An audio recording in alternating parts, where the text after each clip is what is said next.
Friends 25 முடிச்சுட்டு 26லேருந்து 100 வரைக்கும் questions இதில் இருக்குது, செக் பண்ணுங்கள்.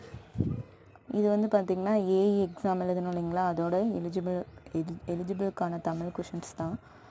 ஸோ இப்போ வந்து பார்த்திங்கன்னா இது எல்லாமே குரூப் 4 இப்போ சிலபஸ் சேஞ்ச் பண்ணிவிட்டு கேட்டுற கொஷின்ஸ் வந்து கேட்டிருக்காங்க.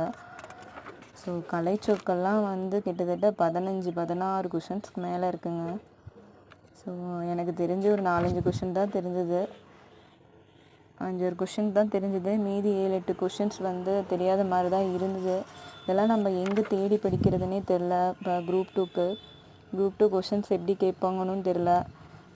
நம்ம சொன்ன மாதிரி ஒரு மனநிலை வந்து நமக்கு தெரிஞ்சால் தான் நம்மளால் படிக்க முடியுமே.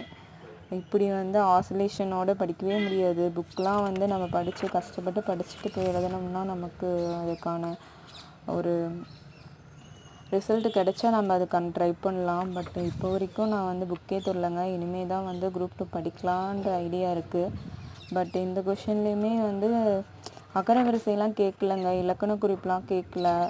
ஸோ கொஞ்சம் ஒரு மாதிரி இருக்குது. ஒருமைப்பன்மை நிறையா கேட்டிருக்காங்க. இது நிறுத்தற்குறிகள்லாம் பஞ்சுவேஷன் நிறுத்தற்குறி நிறைய கேட்டிருக்காங்க. ஸோ செக் பண்ணிக்கோங்க. தேங்க்யூ.